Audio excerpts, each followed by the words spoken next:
Muy buenas tardes a todas las personas que siguen esta transmisión de la Alianza por una Vida Digna y el medio digital Surcos. El día de hoy analizaremos un tema fundamental para la vida de nuestro país, cuál es el de la soberanía alimentaria y los sectores que la impulsan y fortalecen. La soberanía alimentaria es el derecho de los pueblos a definir sus propias políticas alimentarias, agrícolas y de producción, priorizando la producción local, sostenible y culturalmente adecuada por encima de los intereses comerciales y de las grandes corporaciones agroindustriales. Este objetivo, que es razonable a todas luces para garantizar la dignidad de la población en el ámbito alimentario, ha sido fuertemente golpeado y erosionado por las políticas neoliberales de las últimas décadas y particularmente en el gobierno actual, el cual ha afectado a las productoras y los productores agrícolas nacionales con falta de apoyo, falta de financiamiento, falta de asesoría técnica, aunadas al favorecimiento de sectores importadores de alimentos, lo cual ha desembocado en una aguda crisis en el agro costarricense con consecuencias sociales, económicas y alimentarias muy graves. Esta crisis ha sido repetidamente denunciada por las organizaciones de productores y productoras agrícolas. En medio de este escenario desfavorable, en la base social y comunitaria en nuestro país existen sectores organizados que luchan por la soberanía alimentaria y por los derechos de agricultores, agricultoras, consumidores y consumidoras. Muchas de estas iniciativas se centran en lo que se conoce como economía social solidaria, aunque hay otras formas organizativas socioeconómicas que también promueven la soberanía alimentaria. Son sectores que valientemente luchan en pro de la producción local de alimentos y su distribución por diversos medios y que forjan valiosas alianzas de base democrática. Para analizar este tema, el día de hoy nos acompañan tres personas que representan diversos aspectos de estas luchas en nuestro país, quienes nos van a hablar de soberanía alimentaria y nos presentarán casos de organizaciones que promueven la producción nacional de alimentos y su distribución en el país.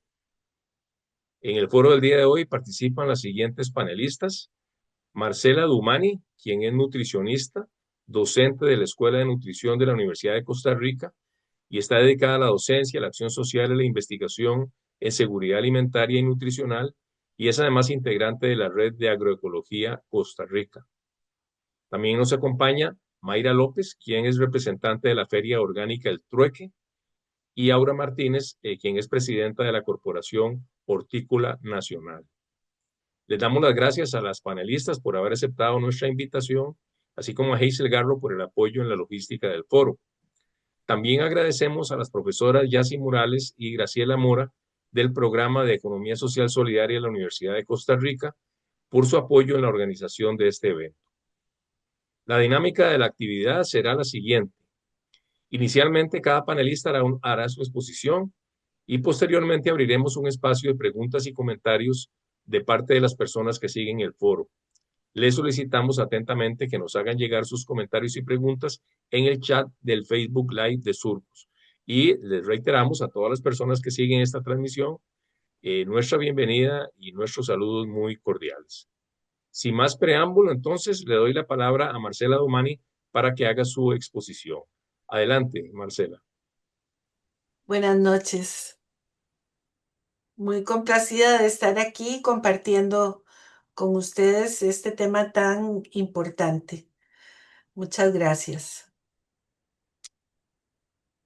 Perdón, es que se me abrió. Perdone, perdone.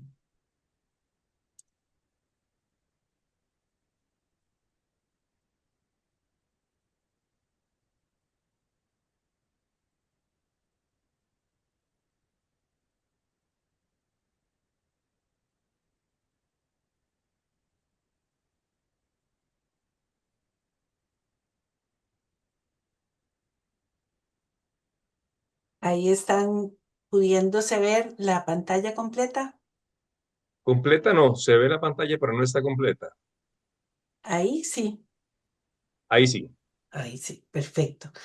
Bueno, ¿qué es la soberanía alimentaria? Y vean ustedes que en esta imagen también que encontré, incluye, ¿verdad?, una soberanía alimentaria tanto de la tierra como del territorio marino también, que a veces se nos queda sin incluir, pero es un territorio muy importante también el marino. Y bueno, y el derecho al agua, el derecho al aire también se incluyen dentro de este amplio concepto de la soberanía alimentaria.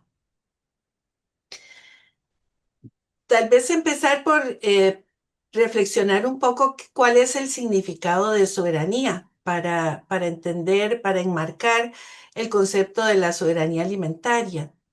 Dice que se refiere, ¿verdad?, al ejercicio de la autoridad de un cierto territorio, ¿verdad? O sea, es tener esa autoridad, tener esa decisión autónoma en relación con lo que sucede en ese territorio, ¿verdad? Es esa independencia, es esa construcción de la propia autonomía y también asegurar la capacidad del país para tomar decisiones libres dentro de la política interior en independencia con el exterior del país. Entonces, la soberanía, como dice ahí, no reconoce en el país un poder superior al del Estado, ni poder exterior al que se subordine. Entonces, viene la pregunta, eh, ¿podrá ser soberano un país que depende de otros para abastecerse de los alimentos más importantes para su población? ¿Qué es lo que está sucediendo en este momento con nuestro país? Que estamos importando los alimentos fundamentales. Hay algunos de estos alimentos que se han colocado en, digamos, en la cultura alimentaria sin que sean producidos aquí, como por ejemplo el trigo, que ocupa un lugar importante, pero es preponderante el arroz, los frijoles, el maíz, que en este momento están siendo altamente importados. Estamos dependiendo de esa importación.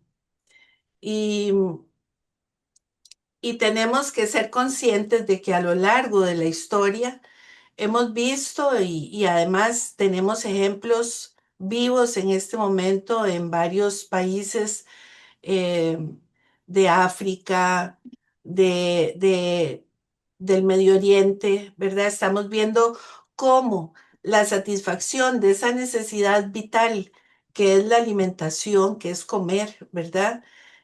Ya sea mediante dependencia para obtenerla o como privación de la comida, ha sido y sigue siendo utilizada como un instrumento del poder. Inclusive vemos algunos ejemplos donde prácticamente el hambre es es un arma más de guerra. Por eso este poder relacionado con la comida tiene múltiples manifestaciones a lo largo de la historia. Es quizá el hambre o la dependencia de los alimentos la manera más estratégica de doblegar a un pueblo. Así ha sido como una estrategia de guerra.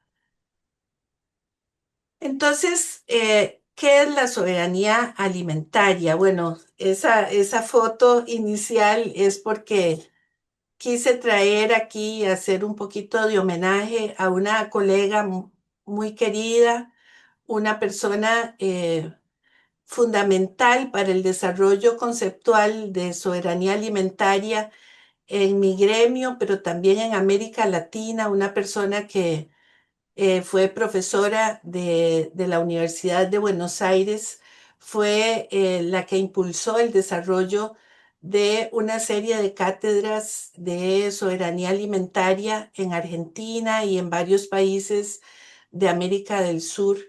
Miriam Kita Kurganov de Gorbán, que falleció hace poco y por eso quisiera rendir un homenaje a ella en este momento Y ella decía, ¿verdad?, que abordar la problemática de la soberanía alimentaria implicaba tener esa mirada amplia sobre todo lo que está implicado en un sistema alimentario, ¿verdad? El modo de producir, de comercializar, de distribuir, de consumir los alimentos dentro de un territorio y de un determinado contexto histórico y político. Es decir, que la soberanía alimentaria, entonces, es un asunto complejo, ¿verdad? Em, que incluye una serie de aspectos, pero que también a la vez se nutre y se relaciona con algunas otras, digamos, formas de abordar la vida en cuanto a la producción, en cuanto a la distribución, a la comercialización, como vamos a ver a continuación. La vía campesina, bueno, ahora José María leyó una definición de soberanía alimentaria.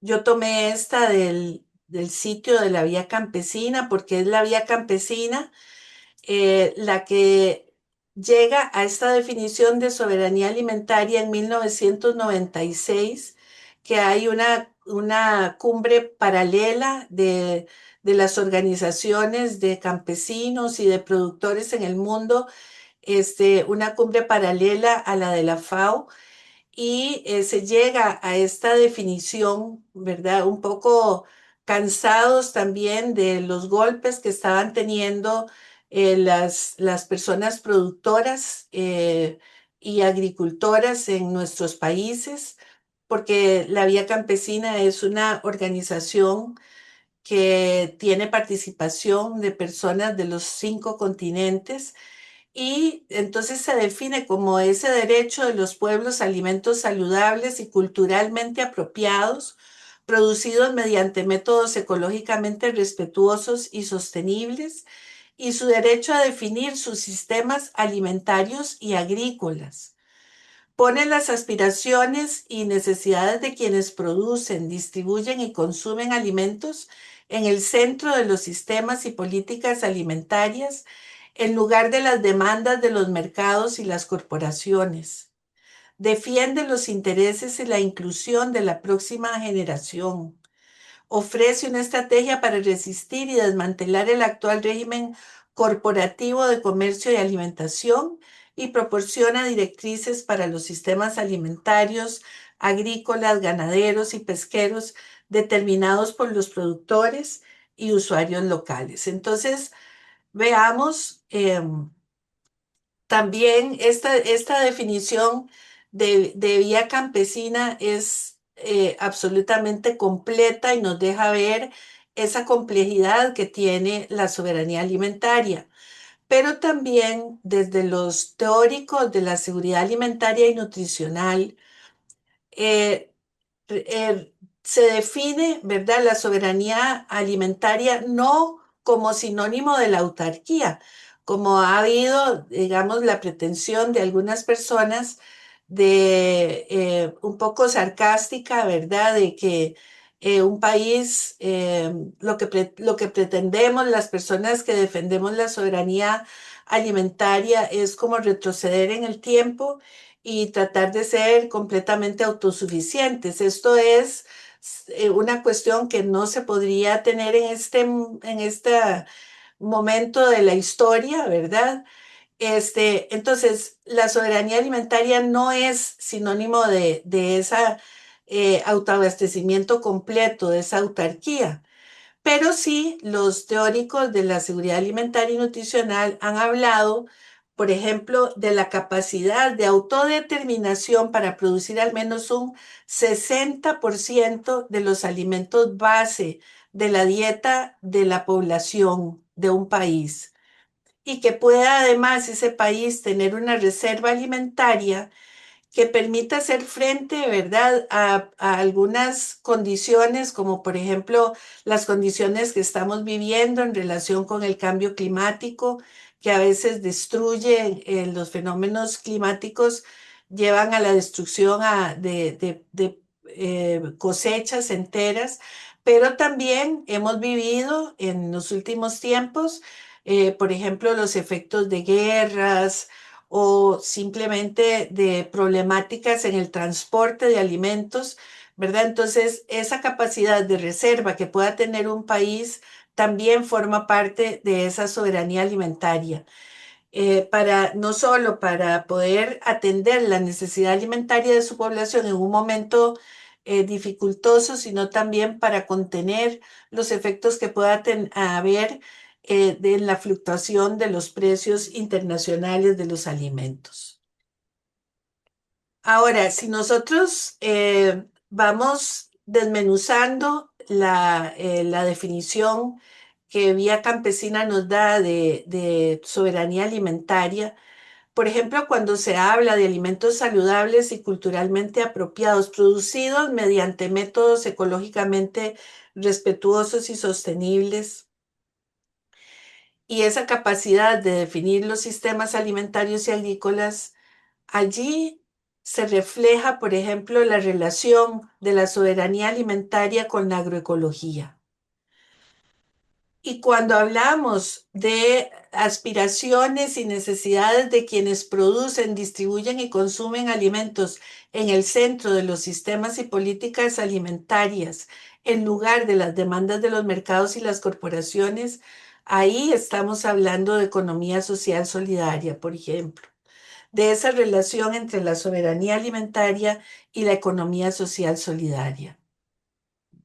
Igual cuando se habla de estrategias para resistir, para desmantelar el régimen corporativo.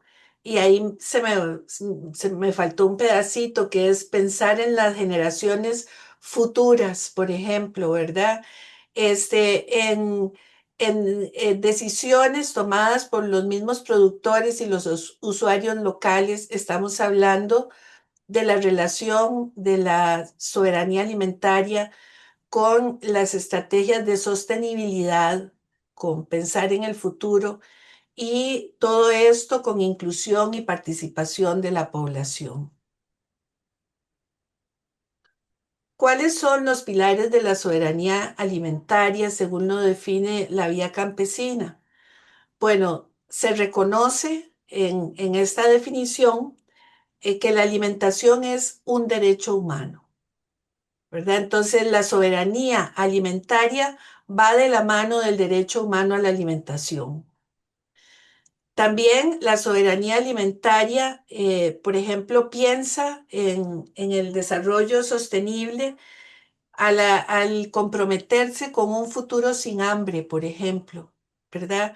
Con el control democrático de la producción, de los medios de producción también con apostar por la paz social, porque como decía un lema, con hambre no hay paz, con eliminar la globalización del hambre, y esta globalización del hambre no solo tiene que ver con la falta de alimentos, sino también con la calidad de esos alimentos, porque hay hambre oculta también en el mundo, que significa alimentos pobres de nutrientes. También con la reorganización del comercio de los alimentos, que como dijimos, soberanía alimentaria no es dejar de pensar en el comercio de alimentos, es repensar esas formas de comercialización de los alimentos, esas formas de relación entre los países en función del comercio de alimentos. También proteger los bienes comunes, la tierra, el agua, el aire, la biodiversidad. Y también es pensar en una reforma agraria que lleve a una distribución de la tierra mucho más equitativa, porque es injusto que las personas que producen nuestros alimentos tengan acceso a solamente un 20% de la tierra cuando están produciendo el 80% de lo que nos comemos. ¿Qué abarca la soberanía alimentaria? Abarca entonces lo que tiene que ver con tierra, ¿verdad? Con la distribución de la tierra, con el cuidado de la tierra, con las semillas también, esa propiedad de las semillas, ese reconocimiento de la importancia de las semillas criollas para el mantenimiento de la biodiversidad también. También abarca los conocimientos que se constituyen eh, en saberes agrícolas, en saberes de usos alimentarios y demás saberes que reconoce la soberanía alimentaria, por ejemplo, en cuestiones de tecnologías y otros aspectos más que incluyen esos saberes propios de las poblaciones. Y también abarca la cultura, ¿verdad? Y esa cultura nos lleva a la cultura alimentaria, a las dietas tradicionales que, por ejemplo, en este momento están siendo recomendadas por los científicos del mundo como las dietas que nos pueden sacar de un montón de enfermedades crónicas que estamos enfrentando como humanidad.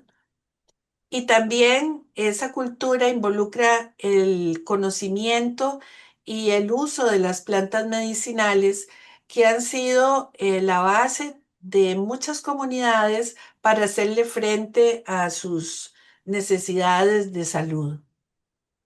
La soberanía alimentaria también está involucrada en varios niveles de organización, por ejemplo, a nivel de región, a nivel de país, a nivel de territorio, pero también podemos hablar de soberanía alimentaria familiar, cuando la familia tiene la capacidad de definir lo que se come en su casa. Como decía Patricia Aguirre, una antropóloga argentina, eh, quien marca el inicio, decía ella, marca lo que sigue, en el sentido de que en las familias, si logramos mantener esas tradiciones, esa eh, preparación de alimentos sanos, inclusive iniciando, por ejemplo, por la lactancia materna, ¿verdad? Si nosotros logramos en la familia que se reproduzcan las conductas adecuadas alimentarias, vamos a tener personas adultas muchísimo más sanas.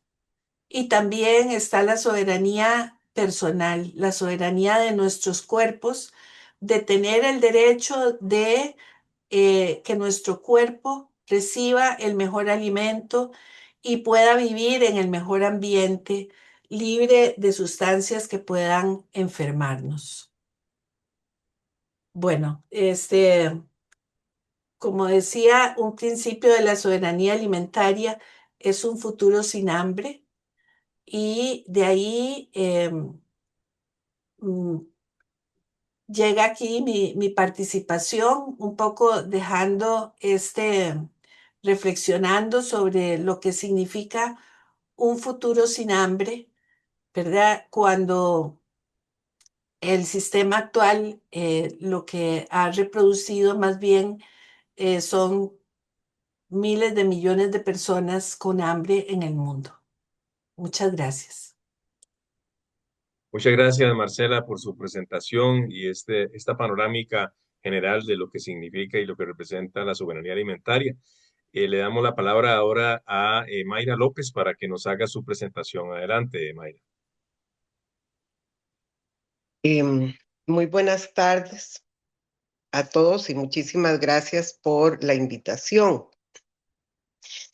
Em, Nos toca en suerte por esta invitación contar un poquito qué es la Feria Orgánica El Trueque y qué han sido estos 26 años de resistencia, que así de alguna manera lo llamamos.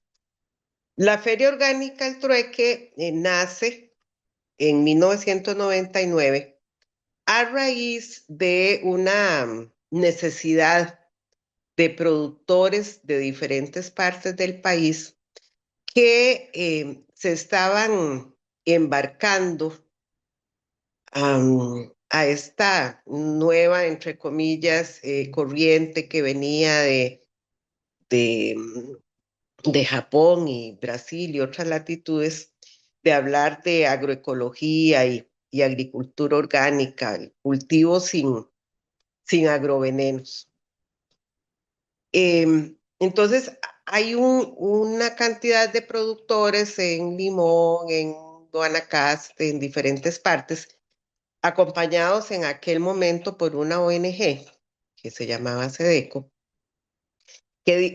bueno, estamos trabajando diferente, perdemos cosechas en algún momento porque cae una plaga y no podemos combatirla con los medios químicos que se estaban utilizando en aquel momento, etcétera. Y tenemos un producto. ¿Qué hacemos con este producto?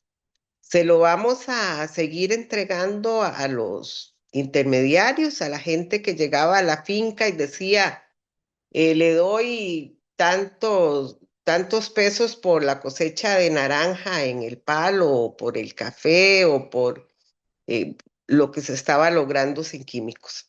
Entonces, empieza el gusanillo de que, bueno, si estamos haciendo algo diferente, ¿por qué no hacemos también en la venta de este producto algo diferente?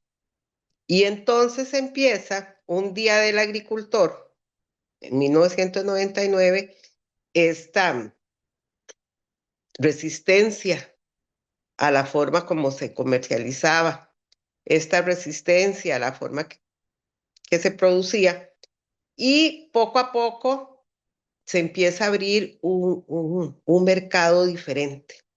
Un mercado que empieza con una feria los primeros 6 meses, una vez cada 22 días, porque se cultivaba no de una forma muy planificada para el mercado, sino que un poquito lo que sobraba de aquí y allá de lo del consumo familiar lo llevaba para la feria.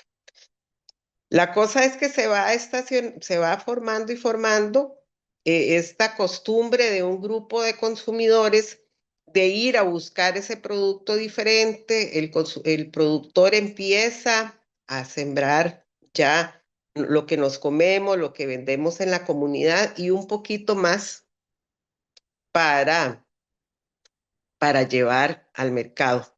Podemos pasar la lámina, por favor. Y entonces surge la Feria Orgánica El Trueque. ¿Por qué el trueque? El nombre. Desde ahí estamos en resistencia. El trueque porque las primeras veces que se llegó a vender, de ahí llegaba muy poca gente. Además, el tema del orgánico, cuando se hablaba de que eran productos orgánicos, la gente decía, uy, sí, pero esos productos son chiquitillos, feos, vienen llenos de gusanos, etcétera, etcétera. Entonces, muchas veces quedaba muchísimo producto. Entonces, el productor que venía de Acosta, que traía naranjas, para no devolverse con sus naranjas, se las entregaba al de Zarcero, que llevaba unas hortalizas, y, y el que venía de allá, de la zona de Siquirres, que traía pipas. Entonces, empezamos a hacer un trueque. Y todos los días, y así nos fuimos quedando. Y se formalizó el nombre de Feria El Trueque. Hoy en día reconocemos que es un trueque no solo de productos, sino que es un trueque de saberes. Es un trueque de saberes y eso es lo que se potencia. Es un lugar en donde se intercambia los saberes entre los productores y entre los productores y los consumidores. Y ya con consumidores que tienen 20 años de estar con nosotros, pues es un trueque a todo nivel, a todo nivel. ¿Cómo la feria orgánica El Trueque ha tratado de alguna manera de apoyar le decía yo al profesor José María, sin saber que lo estábamos haciendo, sin conocer de la teoría, etcétera, de economía social solidaria, sí tratando de defender mucho, y los productores decían que no nos ganen por hambre, tratando de defender mucho el tema de la soberanía alimentaria. ¿Cómo se trata, y a veces se logra, es de que en la feria no sea únicamente un lugar de intercambio de dinero o de intercambio de un producto por otro, sino que sea un lugar en donde se construye un tejido social y se construye comunidad. Poco a poco, a través del tiempo, hemos procurado que los consumidores tengan una comida con rostro y con apellido. O sea que cuando uno va a la feria, puede llegar el día siguiente a hacer comida a su casa y puede decir, mire, estos frijoles son de Chicos y Baja de Toledo, estas tortillas son de Rosaura Camacho de la Legua de Acerrí, estas hortalizas son de los Arcero de tal lado, este producto es de tal lado. O sea, usted se sienta a comer y se sienta a comer con un grupo de productores y productoras. Además, se ha procurado que la mayoría, la gran parte, hasta donde sea posible, de los consumidores a través de los años conozcan casi todas las fincas de los consumidores. Podemos cambiar la laminita, por favor.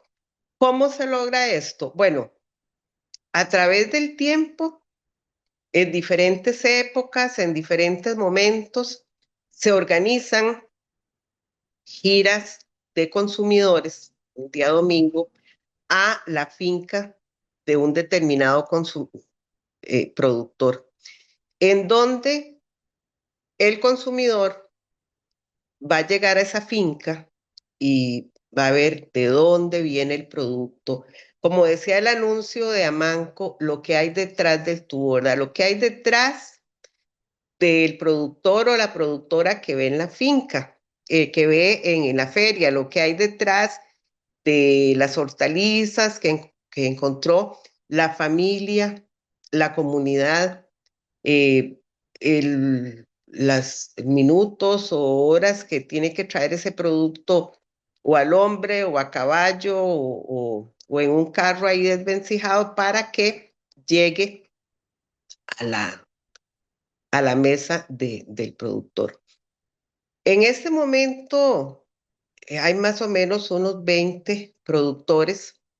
Nosotros insistimos en que se llama feria orgánica porque le pusimos apellido hace unos 18 años, porque todos los productores que están ahí hacen el esfuerzo y cumplen con la normativa vigente para que su producto sea llamado como orgánico, o sea, sin agroquímicos. Entonces se cumple con todos los requisitos para tratar de brindar un alimento sano para todos. Al principio se luchó mucho con el tema de los precios. Eso nos ha hecho mucho daño a la asociación porque no toda la gente que trabaja con productos orgánicos tienen como los mismos niveles de conciencia en este sentido, pero se procura que los precios sean lo más adecuados posibles para que todos y todas tengamos la posibilidad de conseguir y consumir estos productos orgánicos y que los productores puedan continuar en su parcela, en su finca, puedan continuar con una vida digna, manteniendo a su familia y haciendo crecer su finca. Em, se procura también, a través de este tiempo, se ha hecho un trabajo constante por los productores y productoras de mantener las semillas criollas.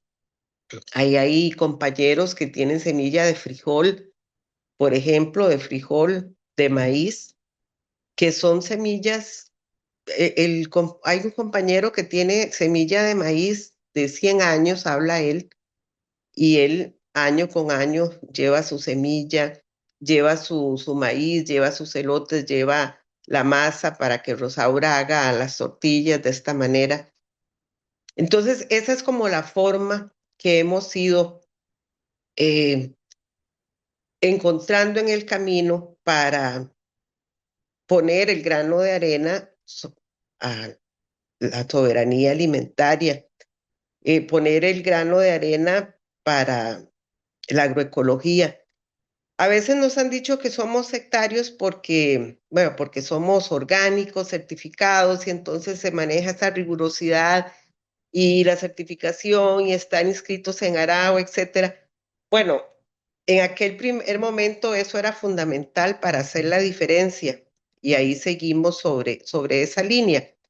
Pero creemos que cuando estamos tratando de mantener la vida en el suelo, de mantener el agua pura, las fincas biodiversas donde hay agricultores que una finca que antes tenía única y exclusivamente cítricos, ahora tiene 90 diferentes productos que le permite ir sábado a sábado durante todo el año, excepto el sábado santo, a la feria, pues se cree que se está haciendo algo, que se está apoyando. También se ha tratado por diferentes actividades a través de los años que se repiten, como ferias de semillas, en donde se hace intercambio de exhibición e intercambio de semillas para que estas semillas se sigan multiplicando en diferentes partes del país. También actividades de formación donde, por ejemplo, la Escuela de Nutrición nos ha apoyado mucho en muchas oportunidades para tener charlas con consumidores, con productores, para ir apoyando esta gusanito en los consumidores de por qué tenemos que cuidar, por qué tenemos que reutilizar, por qué tenemos que comprar lo que vamos a consumir y no comprar más allá para botar producto, por ejemplo. En este momento la feria, podemos cambiar la laminita, en este momento la feria es parte de una asociación de productores y consumidores, perdón. Como les decía, inició como un proyecto que apoyaron algunas ONG. Cuando los recursos de las ONGs ya acabaron, los consumidores y los productores decidieron integrarse en una asociación legalmente constituida por la Ley 218 para darle vida, para darle continuidad a esta feria y seguir ahí tratando de apoyar a los productores. Han habido épocas muy difíciles, por eso nosotros cuando hacemos reuniones hablamos de resistencia, porque han habido épocas muy difíciles, como la época de la pandemia, por ejemplo, pero creo que precisamente esa actividad que va más allá de lo comercial, esa construcción de tejido social, de comunidad, hizo que los consumidores de una y mil formas se organizaran para que la feria continuara vigente y, y hasta el momento, pues ahí sigue. Otras cosas que también se apoyan en la feria es, por ejemplo, el tema de las aves de corral. O sea, insistimos en que tenemos que, si bien en Costa Rica todavía no hay una una ley de un reglamento sobre la producción orgánica de animales, sí tenemos que ir lo más cercano al bienestar animal en cuanto al manejo del ganado, en cuanto al manejo de las aves. Y entonces también los productores que llevan estos productos a la feria, pues tratan de cumplir con ciertas normas y con ciertos requisitos para que estemos consumiendo pues tanto huevos como carnes, como lácteos, etcétera, de tanto alimentados de una manera más sana como con una vida más, dicen ellos, con una vida más de animalito, una vida más de gallina o una vida más de cerdo, ¿verdad? Entonces, la feria, a través del tiempo, esto es lo que ha pretendido y ha querido em, ir logrando poco a poco. Compañeras, si podemos pasar. em, bueno, tal vez sí pasamos más porque ya como que durante estos 26 años nosotros no hemos tenido un terreno propio como feria, entonces hemos vivido de alquilar locales. Nacimos en un lado y hemos estado en 3 lugares del área metropolitana. Aunque creemos en el tema del mercado local y de que los círculos para la venta sean lo más cercanos al lugar de la finca, los que vivimos en las urbes de cemento, nos vemos limitados ante la posibilidad de consumo.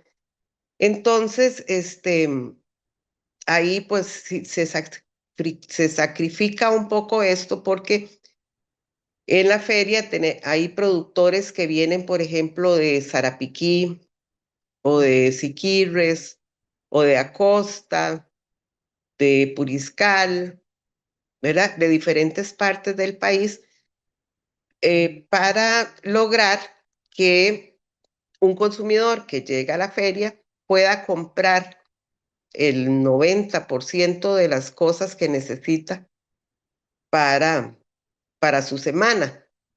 Entonces, por esto, no solo hay hortalizas, frutas, verduras, granos, sino que también se procura que hayan jabones biodegradables, productos de cuidado personal, algunos procesados, etcétera, para que se pueda cumplir esta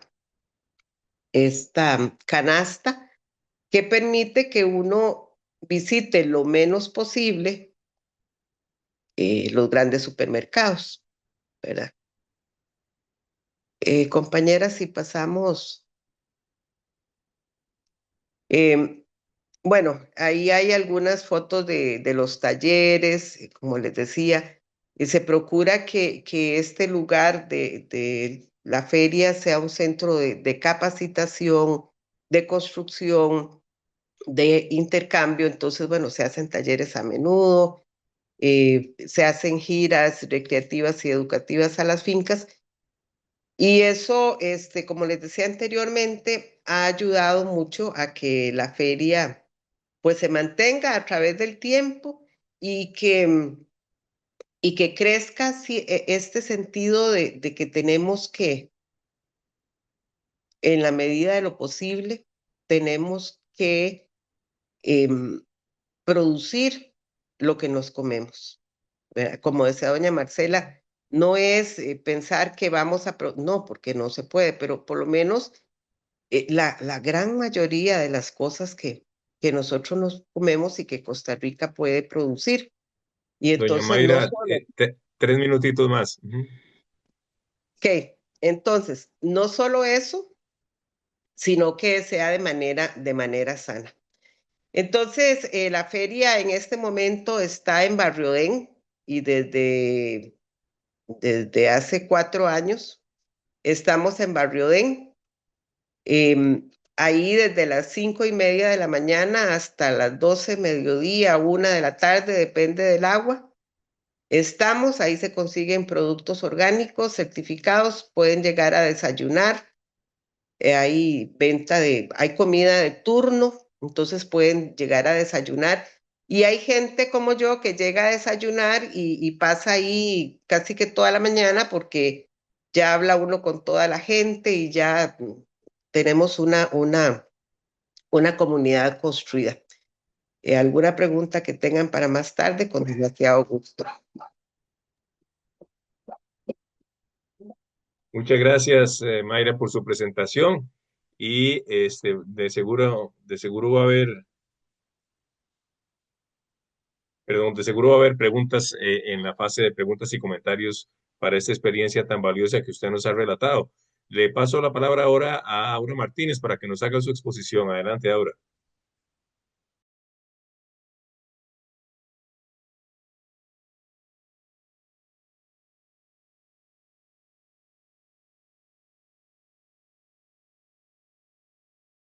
Ok, denme un momentito. Vamos a ver. No puedo proyectar la cámara. Vamos a ver ya. Y vamos a...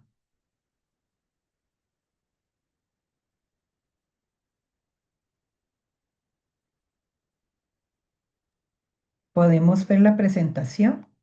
Ahí le estamos viendo, solo que póngala en pantalla completa, por favor. Sí, señor. Listo. Sí, muy Perfecto, buenas adelante, tardes. adelante. Ahora sí. Bueno, muy buenas tardes. Bueno, hoy vengo a hablarles un poquitito de qué es la Corporación Hortícola Nacional.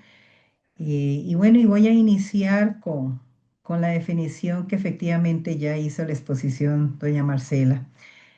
Pero bueno, es el conjunto de actividades económicas y empresariales realizadas en el ámbito privado por diversas entidades y organizaciones para satisfacer un interés colectivo de las personas que conforman estas organizaciones y que bueno, y es el interés general económico, social de los territorios o de las zonas donde se ubican. Esto por decreto ejecutivo número 39089-MP-MTSS 2015. ¿Por qué inicio con la definición de economía social solidaria? Porque la Corporación Hortícola Nacional nace a través de una ley, la Ley 7628.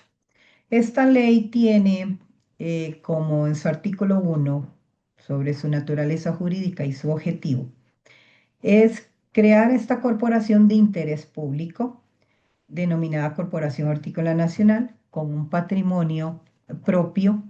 Está domiciliada en la ciudad de Cartago, sus oficinas están en La Chinchilla y podrá abrir sucursales en cualquier lugar del país o a nivel internacional.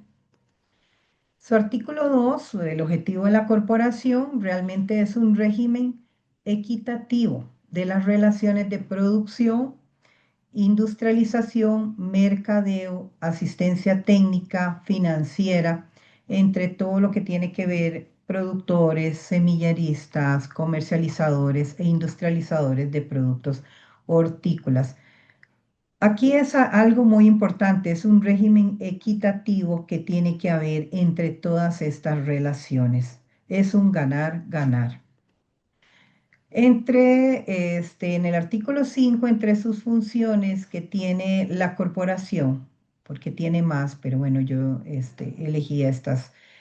Una de ellas es promover medidas para resolver problemas de tipo de producción, de industrialización, comercializar productos hortícolas, garantizar la calidad y capacidad, pero también precios justos al consumidor y también que haya un margen de ganancia, por supuesto, para el productor.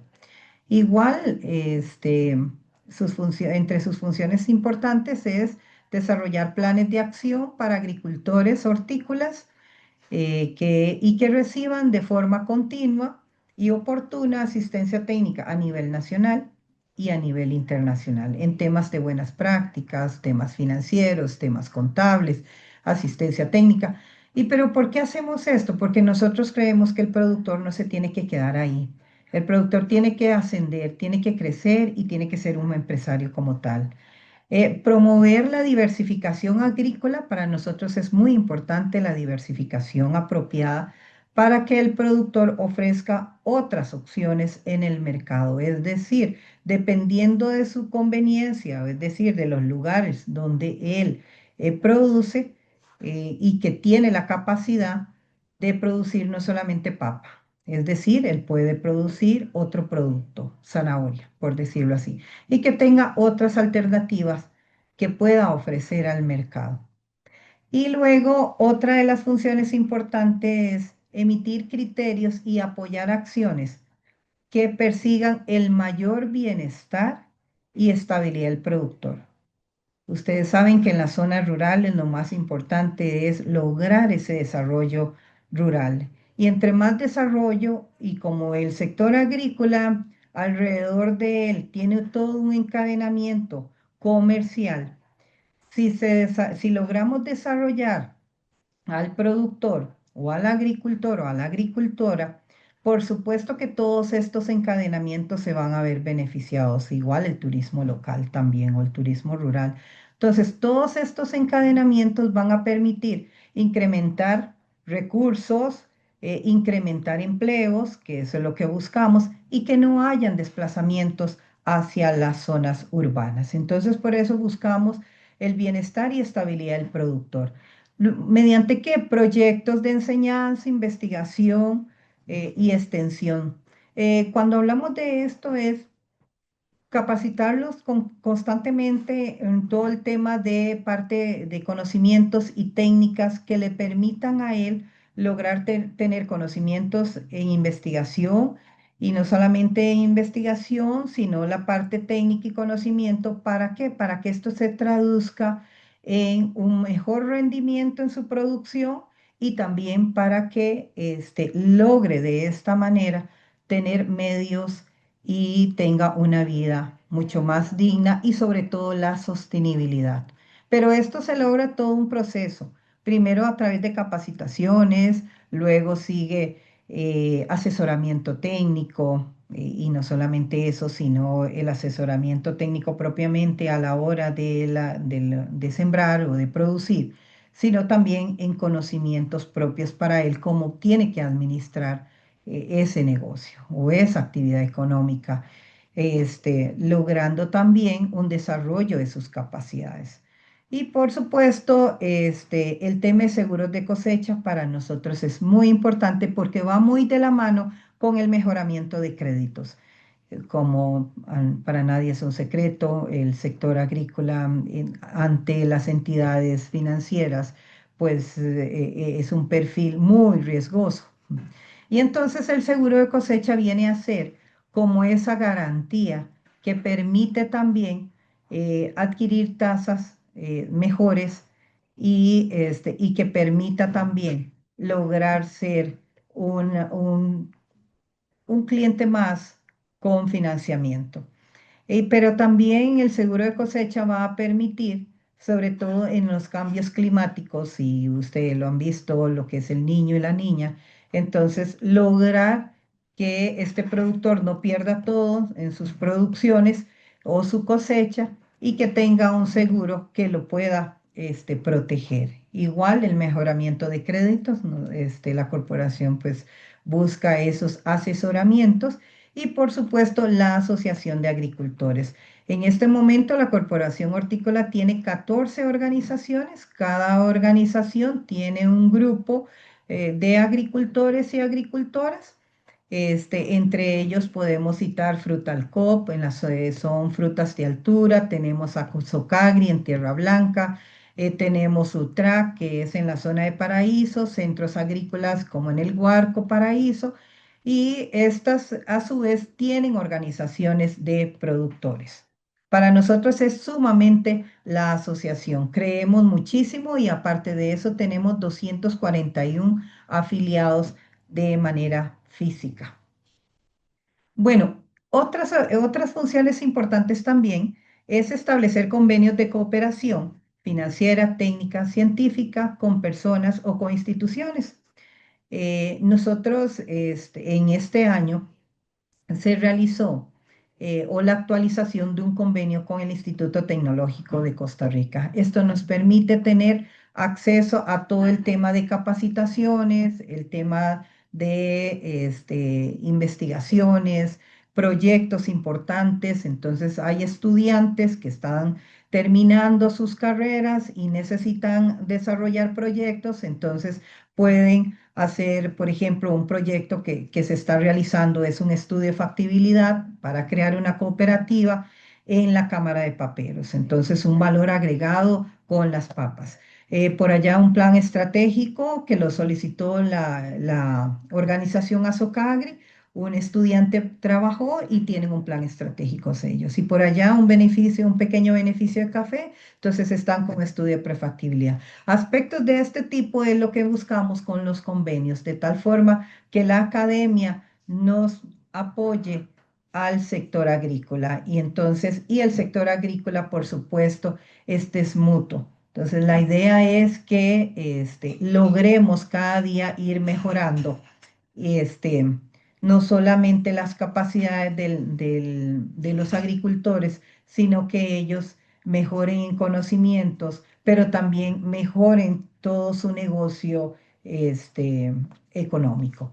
Y por otro lado, tenemos la participación activa en el desarrollo de proyectos agroindustriales y comercialización de productos hortícolas, tanto frescos, congelados, procesados, para el consumo nacional como para la exportación. Pero en este momento la corporación pues ha tenido únicamente el tema de frescos y procesados a nivel nacional.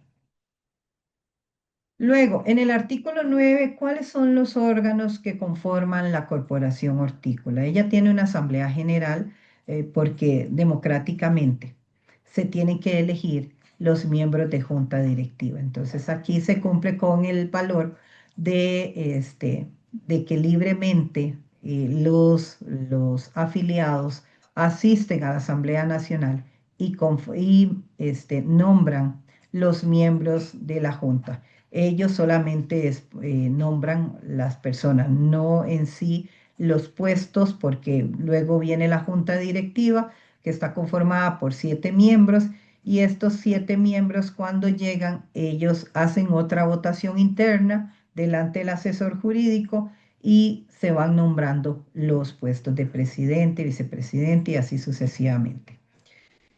Luego hay un director ejecutivo, que es el que se encarga de toda la administración de la corporación. Él tiene que estar a cargo de toda la parte administrativa y todos los acuerdos que la junta directiva toma en materia administrativa o en materia para ejecutar alguna normativa o reglamento. Entonces, se pone en práctica a través de la parte del director ejecutivo. Y luego hay una auditoría interna, porque la auditoría interna lo que nos permite es que haya un control interno de todas las actividades administrativas, la parte contable, la parte financiera, el manejo de los recursos. Todo tiene que ir basado en normas técnicas y también, a pesar de que nosotros somos un ente privado, público-privado, realmente también tenemos que cumplir con normativa de la Contraloría General de la República. Bueno, y tenemos el artículo 12, que son algunas de las atribuciones de las obligaciones de la Junta Directiva. Les digo que son algunas porque las otras atribuciones que tienen los miembros de Junta es meramente revisar reglamentos, normativas, ver el funcionar de la corporación, tomar decisiones en cuanto a proyectos, cómo vamos avanzando tal vez en algún proyecto determinado o en algún acuerdo que tomamos. Entonces, pero yo ahora les traigo más que todo lo que está muy relacionado con el tema que venimos tratando. Y entre ellos es velar por las relaciones de producción, velar por el tema de la industrialización y mercadeo entre los productores. Es la misma función que indica la ley, nosotros lo tenemos que cumplir. Tenemos que cumplir porque tenemos que llevar un control y estar vigilantes en todos estos temas y que haya definitivamente un equilibrio para todas estas relaciones que se dan.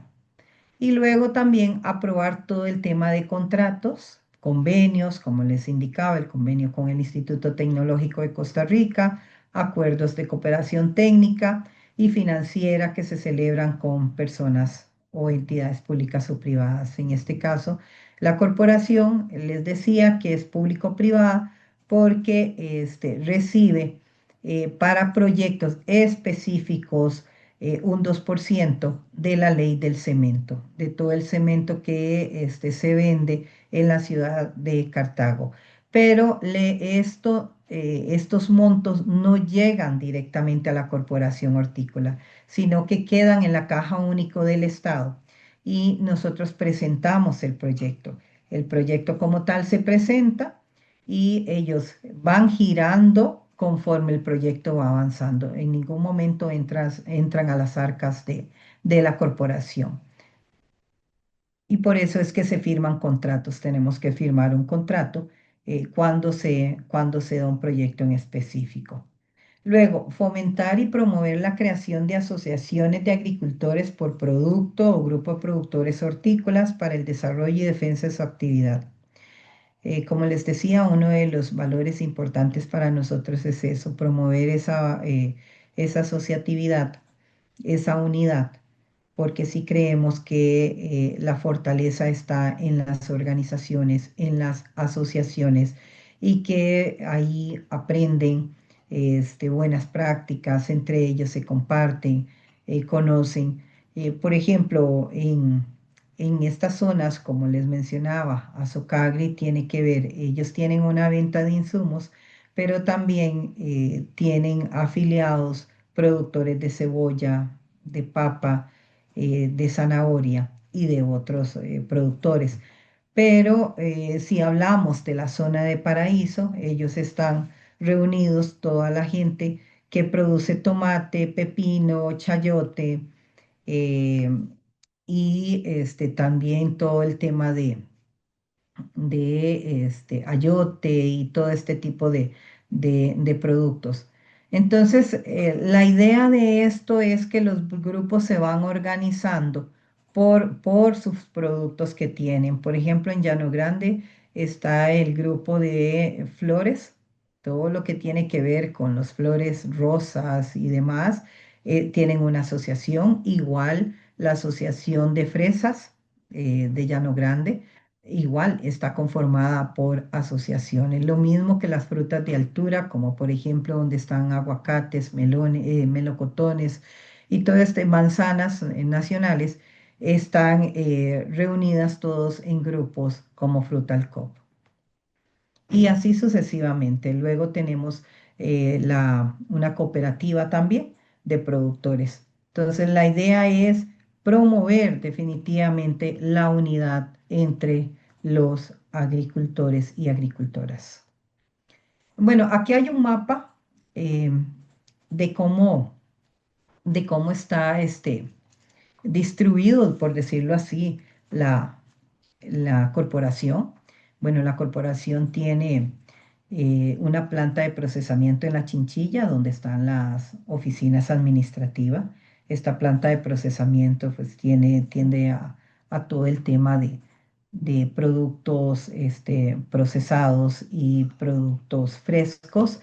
Hemos sido proveedores del PAI en escuelas, cárceles, pero en este momento ya no somos proveedores, pero sí vendemos algunos hospitales.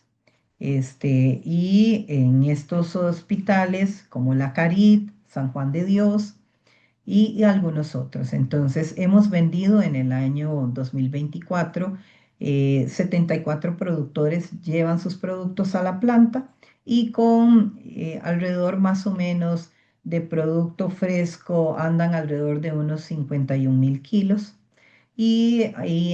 más que todo en procesados alrededor de 200.000 kilos.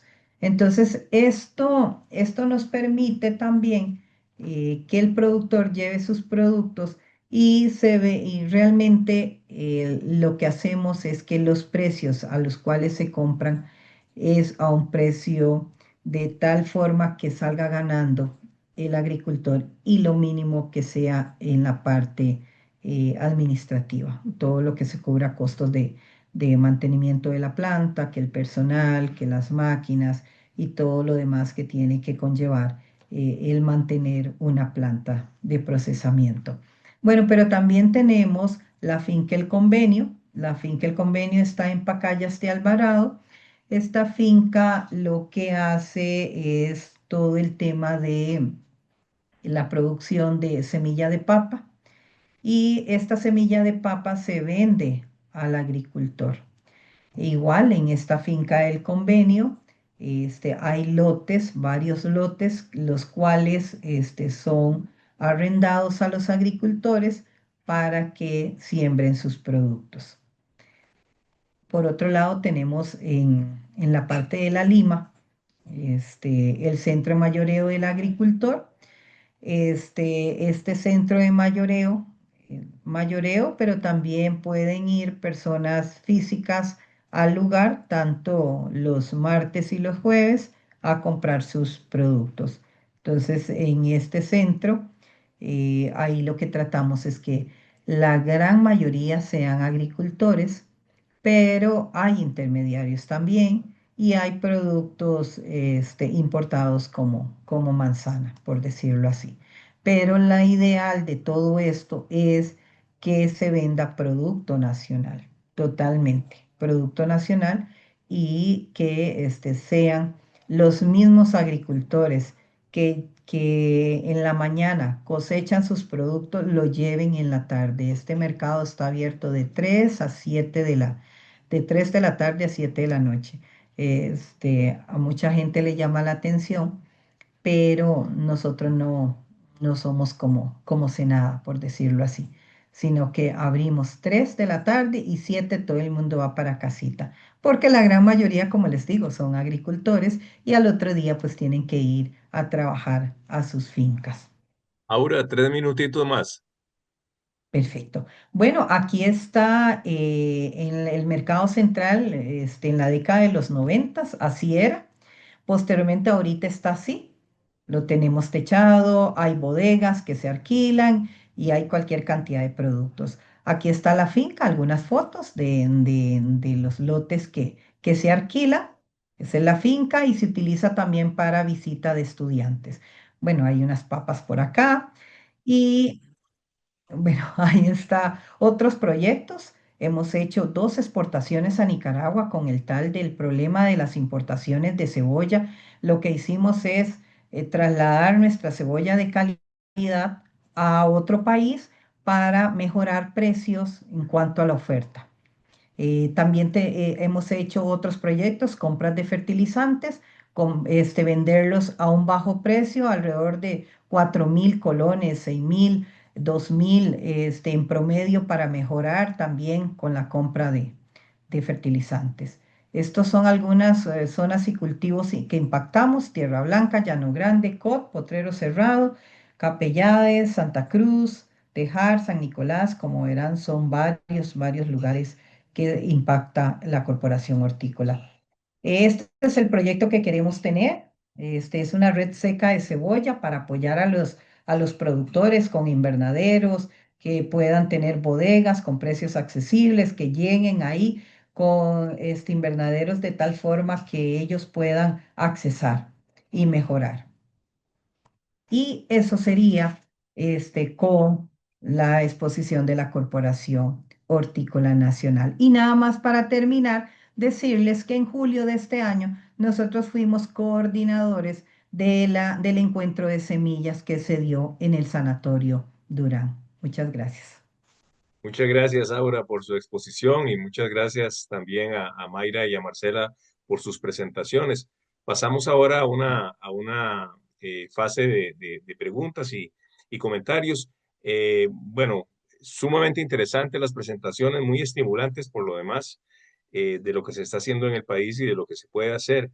Yo tenía una pregunta para ustedes con relación a tal vez que nos den, así lo conocen, una perspectiva a nivel nacional de cómo se está moviendo en diferentes regiones del país este tipo de esfuerzos de economía social solidaria y de organización de productores de base, en el sentido de si hay mucha heterogeneidad entre diferentes regiones del país o si en todo el país hay iniciativas como estas que ustedes nos han relatado. Me imagino que, por ejemplo, en áreas donde se está dando la expansión piñera y la expansión bananera, este tipo de proyectos se dificulta, pero no sé qué nos podrían compartir con respecto a darnos una especie de panorámica de lo que está pasando en el país en este tema.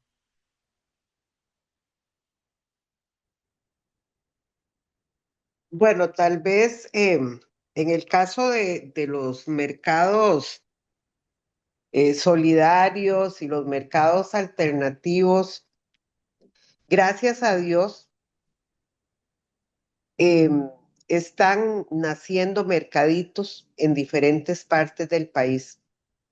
Por muchos años, la Feria Orgánica El Trueque y después la Feria Verde de Aranjuez fueron como únicas en ese sentido, en el tema de estar trabajando con agroecología o con productos orgánicos.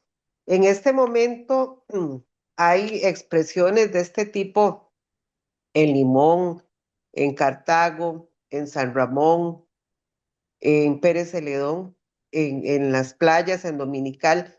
Hace, no sé, hace como 2 meses se creó, empezamos por ahí, por crear un WhatsApp con los encargados de los diferentes mercados que hay en el país de este tipo, mercados solidarios. Ahora, bueno, y debo reconocer que gracias al esfuerzo de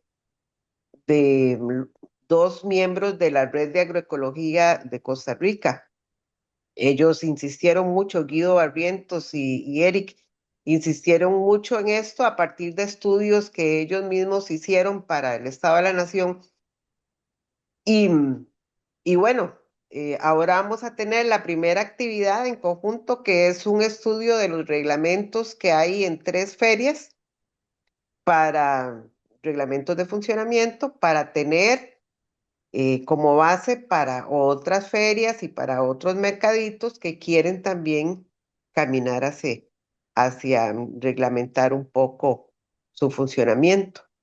No son los suficientes, ni son los deseables, pero, insisto, por dicha, en el último tiempo han estado surgiendo eh, diferentes expresiones en diferentes partes del país. Ojalá, y creo que es mucho por la crisis que estamos pasando. Entonces, pues ojalá que eso logre mantenerse y multiplicarse en todo el país. Muchas gracias. Aura tiene la palabra. Sí, muchas gracias. Bueno, yo soy parte de un grupo que se llama el Grupo Liderazgo y donde está UNAC y donde que precisamente doña Marcela habló sobre la vía campesina, que don José Oviedo pues es parte y representante de la vía campesina y está UPIAF y UPA Nacional. Por supuesto que están las ferias, ¿verdad? Los sábados y los domingos hay ferias alrededor de todo el país y cada uno de estos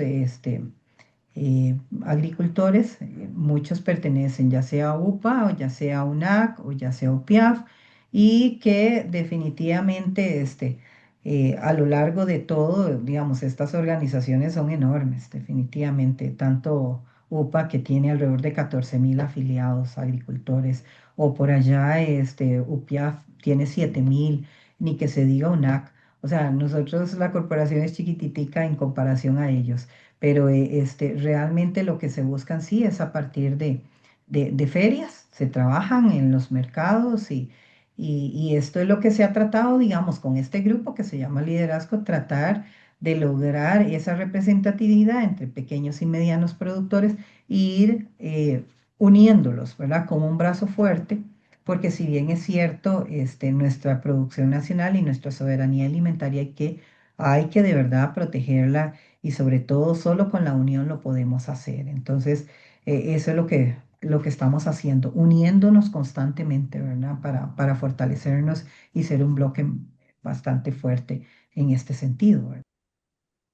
Muchas gracias. Voy a leer un comentario de don Carlos Alberto Hernández y luego una pregunta que hace don Héctor Ferlini para las panelistas. Don Carlos Hernández nos dice, es fundamental abrir espacios para escuchar y reconocer las diversas expresiones de la economía solidaria presentes en los territorios.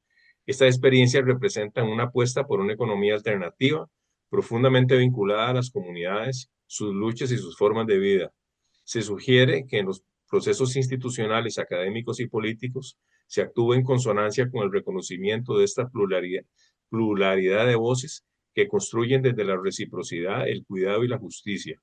Integrar estas perspectivas no solo enriquece el debate, sino que fortalece la posibilidad de imaginar propuestas económicas más éticas, arraigadas y transformadoras, capaces de responder a las realidades concretas de los pueblos. Bueno, yo creo que este comentario eh, refleja mucho del espíritu que motivó este foro del día de hoy. Muchas gracias a don Carlos.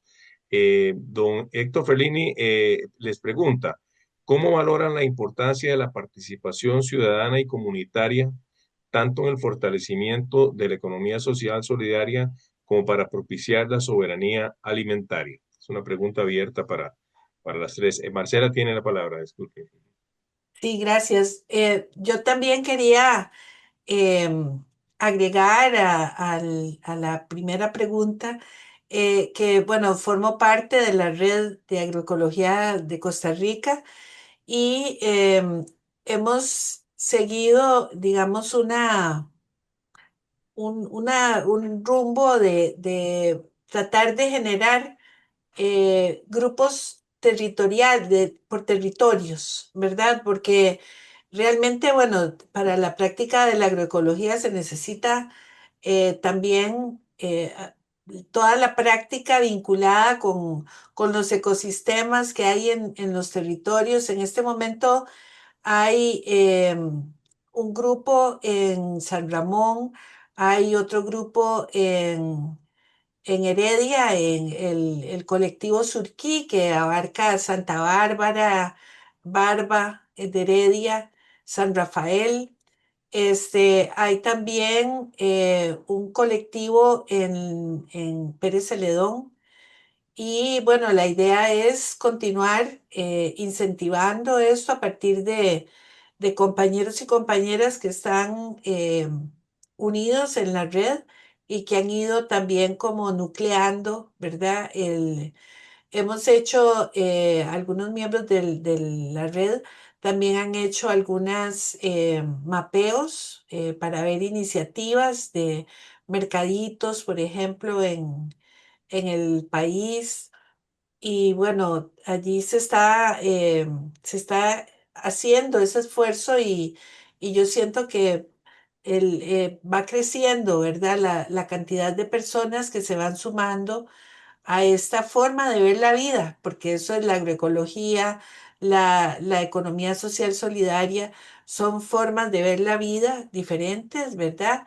Que plantean, porque como dicen, no se puede cambiar reproduciendo lo mismo, ¿verdad? Tenemos que cambiar ese chip, digamos, de pensar la vida.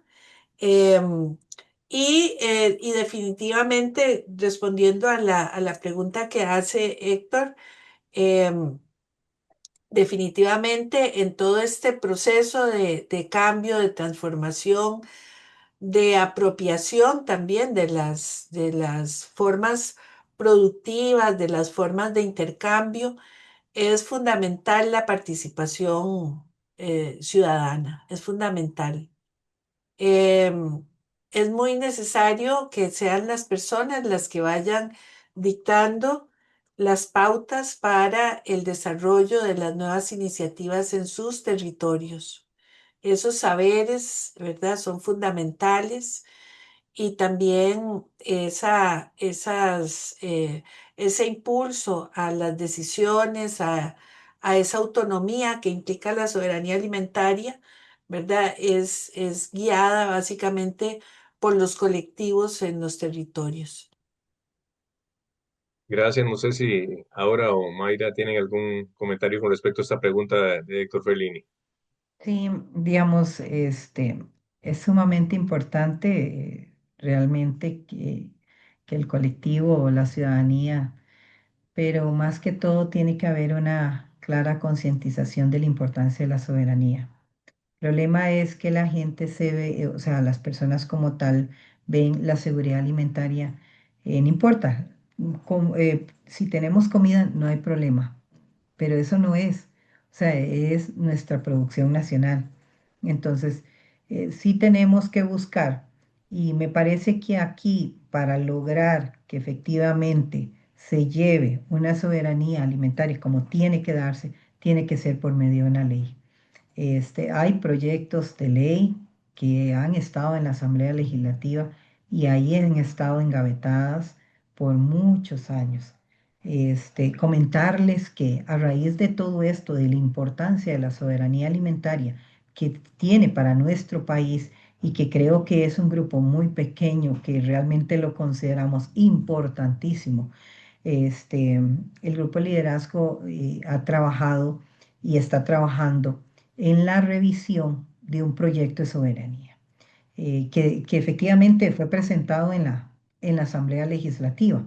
Lo que se quiere buscar es actualizarlo, revisarlo con buenas prácticas, revisarlo con otros países, fortalecerlo un poco más, ¿verdad? Fortalecerlo, ver un acercamiento con la academia también, de tal forma que logremos tener un proyecto de nuevo y ojalá que en la nueva diputados o en la asamblea legislativas para el próximo año, realmente esta es voluntad política también.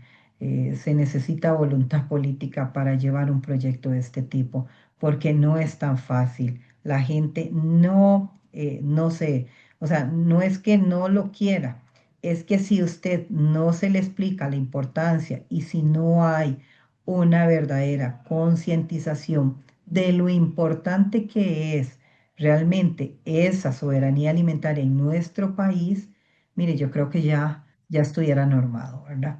Pero bueno, sí es muy importante, don Héctor, definitivamente lo que usted indica. Es sumamente importante, pero me parece que hay que trabajarlo desde un proyecto de ley. Ustedes saben que a veces solo a partir de normativa el ser humano cumple. Y gracias, Marcela, tiene la palabra. Sí, yo creo que tal vez como país estamos debiendo también y como población en organización de lo que podríamos llamar consumidores, ¿verdad? Porque eh, la, la agroecología, digamos, la agroecología plantea esa relación directa entre productores y consumidores porque son las personas consumidoras las que pueden sostener, digamos, el cambio y pueden apoyar todas estas iniciativas que surgen del sector productivo, ¿verdad?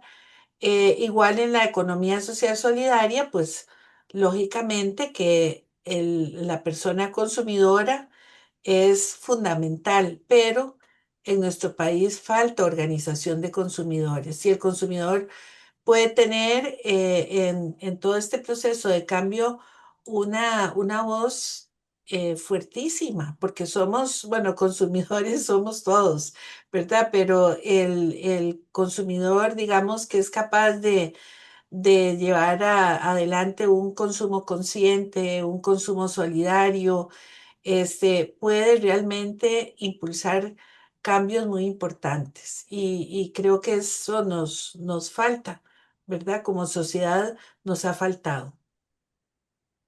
Gracias, Mayra, tiene la palabra. Y tal vez sea llover sobre mojado, pero desde nuestro enfoque, nosotros consideramos que la participación ciudadana, o sea, la participación de cada uno de nosotros es fundamental para lograr estos cambios, porque nosotros somos los que podemos generar, acuerpar y acompañar el cambio, ¿verdad? Si yo no estoy convencida, no paso 10 años, 15 años, 20 años luchando contra esto.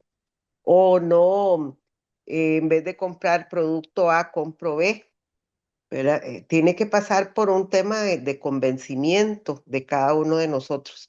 Y hacia ahí lo que dice, ahí la profesora se me fue el nombre, yo solo profe le digo, doña Marcela, es fundamental. O sea, las organizaciones de base, las organizaciones en las diferentes comunidades conscientes son fundamentales para lograr estos cambios. Pensamos y a veces despreciamos que bueno, que qué va a hacer, es como cuando yo lavo sábado a sábado las botellas para llevarlas, ¿verdad? Uno dice, pero ¿qué logro yo con hacer esto? O sea, ¿qué estoy aportando? Bueno, pero si no soy yo, sino que son 10, 20, 30, 50, 100, 1000, algo se logra. Igual en esto, nosotros creemos que la participación ciudadana consciente, decidida y amorosa, abarcando y abrazando los principios de la agroecología, de cuidar la naturaleza, garantizar los alimentos sanos, promover justicia, fortalecer las comunidades, este, usando como instrumento la economía social solidaria,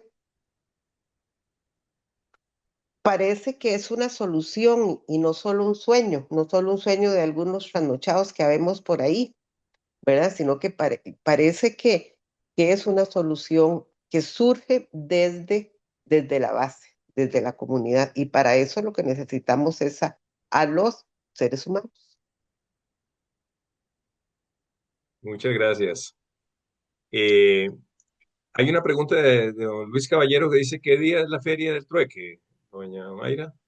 Los sábados, todos los sábados del año, excepto el sábado santo, desde las 5:15 ya empiezan a llegar consumidores, pero digamos que a las 6 de la mañana y terminamos a las 12 o a la 1, dependiendo de la lluvia. Muy bien, muchas gracias.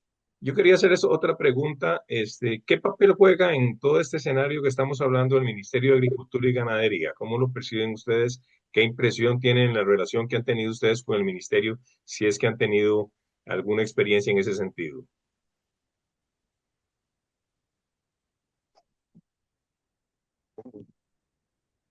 ¡Qué vaina! Es una pregunta complicada, entonces, Eh, eh, a ver, mi opinión personal para no, ¿verdad? No afectar a mis compañeros, aunque creo que todos pensamos igual. Hemos tenido tiempos mejores, muchos mejores, de apoyo,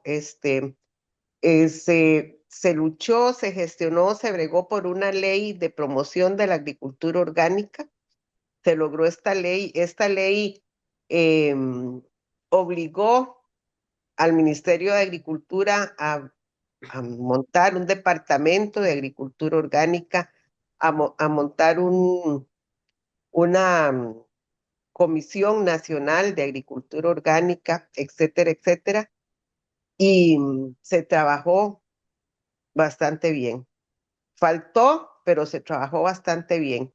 Lo voy a decir así, éramos felices y no lo sabíamos. Ahora nos damos cuenta. Un día de estos de una reunión de productores decía, es cuando uno pide y pide y ahora nos damos cuenta que éramos felices y no lo sabíamos. Ahora se desmanteló, lo puedo decir con esa palabra, el Departamento de Agricultura Orgánica del MAC. Em, las cosas están más difíciles. La comisión que antes se reunía, fui parte de ella en varios años, una vez cada mes y se trabajaba aquí y allá. Puedo decir que Este año se reunió 2 veces en todo el año. O sea,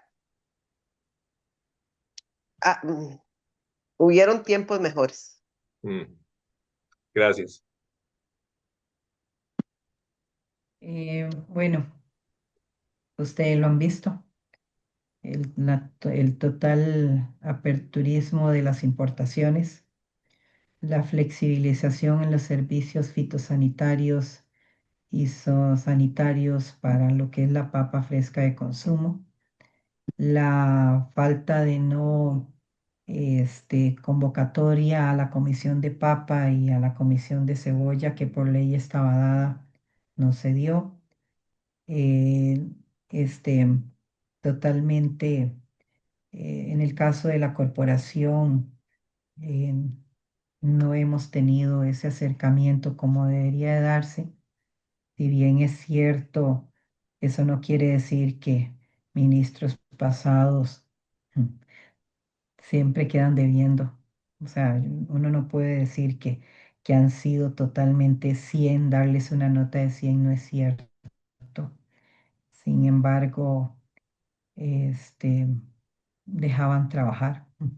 Había un equilibrio, por lo menos, negociaban y no en picos de cuando estaban los picos de producción de cebolla o de papa, las importaciones bajaban, permitían que los precios de nuestros productos lograran alcanzar el costo y tener una rentabilidad.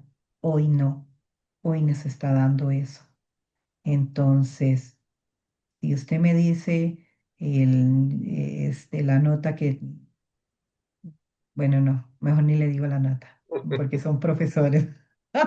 Entonces, pero sí, o sea, definitivamente eh, deja mucho, mucho que analizar, mucho que pensar, ¿verdad? Bueno, ustedes lo ven. Y así a partir de eso calificamos, ¿verdad? Bueno, esto que están ustedes respondiendo, que yo creo que es una sensación que comparte mucha gente en la población costarricense, lo hemos visto en las protestas que se han efectuado por parte del sector agrícola, los llamados a que se ponga atención a las necesidades del sector agrícola, que frecuentemente no son escuchados.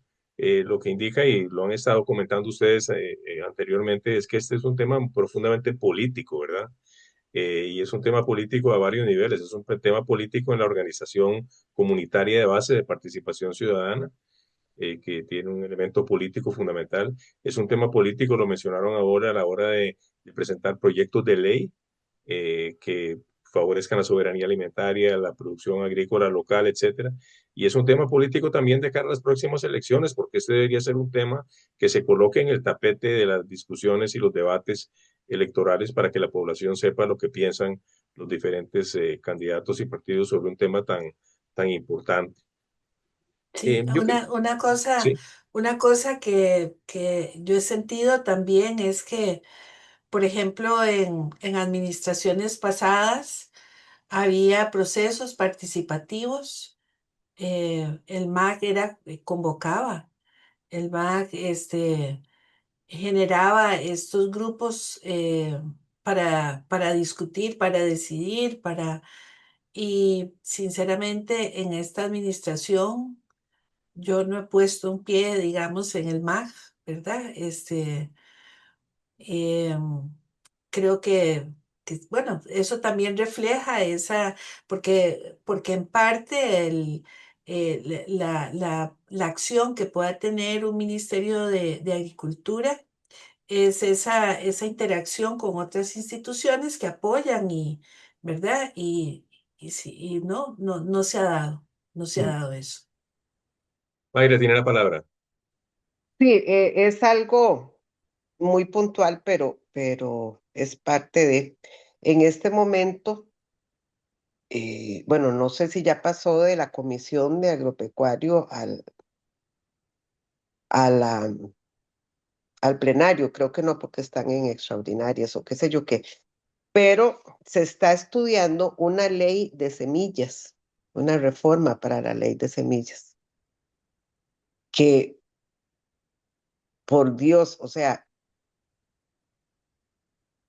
Yo creo que es que las personas involucradas, las entidades no se han dado cuenta, pero es importante que ahora que estamos aquí, que busquen esa propuesta de ley para modificar la ley, que la busquen y la lean. Y si se puede hablar, que se hable, porque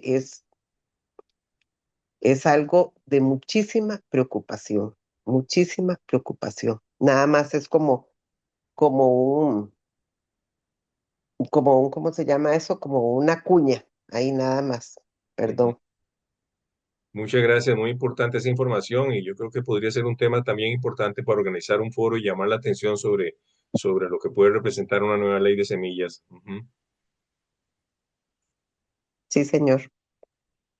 Yo tenía una pregunta para Marcela, que si nos puede comentar un poco el trabajo que haces y que hace la Universidad de Costa Rica en este tema, en el contacto con el sector agropecuario, con los pequeños productores, para reforzar esta idea que se ha mencionado de la importancia del vínculo entre la academia y estos sectores. Bueno, puedo hablar a partir de lo que desarrollamos en la Comisión Institucional de Seguridad Alimentaria y Nutricional, que es una instancia, bueno, nosotros tenemos de existir desde el 2007. Ya son 18 años de existencia de la comisión y es un espacio multidisciplinario que nos ha llevado a tener un equipo muy interesante que hemos podido trabajar de muchas maneras, pero digamos, hemos trabajado, por ejemplo, con mercados alternativos, se ha trabajado con la agroecología, digamos, fuimos el foco de un congreso de agroecología de Latinoamérica hace 2 años y hemos seguido vinculados con los grupos agroecológicos, con los grupos orgánicos, por ejemplo, en el caso de Maoco, hemos ido haciendo también uniones entre diferentes organizaciones, Maoco, la Red de Agroecología y una serie de pequeñas organizaciones de agroecología también en el país. Desarrollamos encuentros, se trabaja, la comisión tiene una representación importante en la red de agricultura familiar, por ejemplo. ¿Verdad?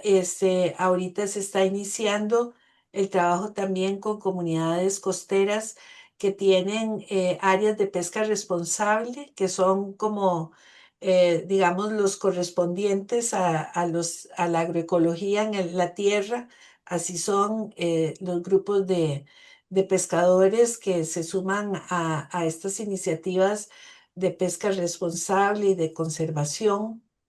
Em, bueno, y también nos hemos abocado a formar a los estudiantes con una serie de principios. Por ejemplo, en nutrición vemos toda la cuestión agroecológica, vemos la economía social solidaria y esto tiene la función de que nuestros profesionales luego vayan a trabajar con las poblaciones, teniendo también en perspectiva, ¿verdad? Este trabajo que se puede hacer.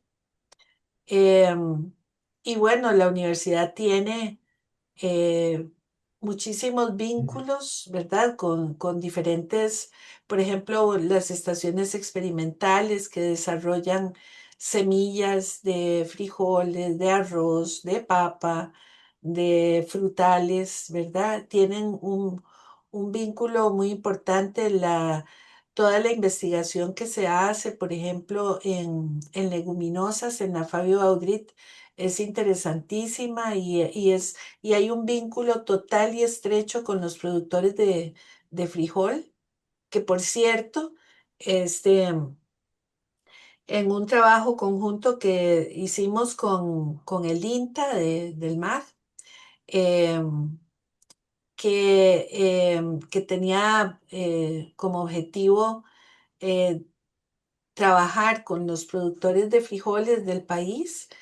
Hubo un estudio que desarrollaron unos estudiantes de nutrición, Joycer Fernández y Catalina Herrera, aprovechando unos datos que generó el INTA a partir de unas encuestas que se hicieron con agricultores de frijoles.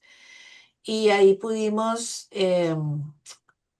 observar los problemas de inseguridad alimentaria que presentan las familias de productores de frijoles, especialmente de la zona norte del país, ¿verdad? Y son datos que están allí disponibles en esta tesis que hicieron. Por cierto que también ellos aportaron un poco de información de su tesis para el Estado de la Nación también, porque es de los primeros trabajos que se hace específicamente viendo la inseguridad alimentaria en sectores de productores, ¿verdad? Que esto es que estamos hablando de algo muy fuerte, ¿verdad? Porque son personas que producen alimento, pero que a su vez están enfrentando esta condición justamente por el poco apoyo y por el tratamiento comercial, digamos, que se le da a los frijoles, ¿verdad? En este caso. Pero también hemos estado analizando también el asunto de la seguridad alimentaria y nutricional en estas comunidades costeras con las que se está trabajando. Es decir, la universidad tiene eh, proyecciones, bueno, yo hablo por la Universidad de Costa Rica, pero en general las universidades estatales tienen una proyección enorme al sector agrícola productivo. Muchas gracias. Bueno, vamos acercándonos al final de este foro que ha sido muy enriquecedor y muy estimulante y preocupante también algunas cosas que se han dicho. Voy a leer un comentario de Carolina Rojas, quien dice: totalmente de acuerdo, todo responde a intereses de unos pocos. La parte ambiental, los agricultores, no ha sido prioridad de muchos gobiernos atrás, pero en este se han lucido.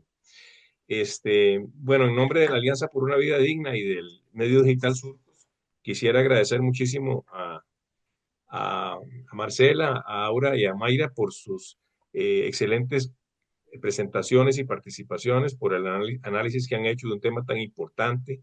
Les avisamos también que estos foros de la Alianza por una Vida Digna y Surcos quedan luego en el canal de YouTube de Alianza por una Vida Digna, porque un foro como este me parece que debería ser material de discusión, de análisis, de apertura de polémicas en diferentes medios, de estudiantes, de trabajadores, de productores, de consumidores, etcétera. De manera que ahí va a quedar en el canal de YouTube de la Alianza por una Vida Digna. Y yo creo que pues el mensaje que nos llevamos todas y todos hoy es la importancia de esta organización de base social que se ha reflejado hoy, toda esta organización de economía social solidaria, de organizaciones de pequeños productores que luchan por la soberanía alimentaria, que junto con otros tipos de soberanía, la soberanía tecnológica, la soberanía científica, eh, y diferentes elementos que tienen que dirigirse hacia la construcción de una sociedad más digna en nuestro país. Pues este ámbito de la soberanía alimentaria es fundamental, es un ámbito que invita a la participación de base social, es un ámbito que invita a la acción política a nivel de asamblea legislativa, a nivel de gobierno, a nivel de organizaciones comunales y a nivel de gobiernos locales. Y pues muchas inquietudes creo que han quedado planteadas el día de hoy y ojalá que sirvan para estimular este tipo de procesos comunitarios, organizativos, en pro de una vida pues, más digna para todas las personas. Tenemos, perdón, aquí un último comentario de Carlos Hernández. Dice, a pesar de la riqueza y diversidad de experiencias que existen en los territorios, la articulación entre ellas sigue siendo un desafío.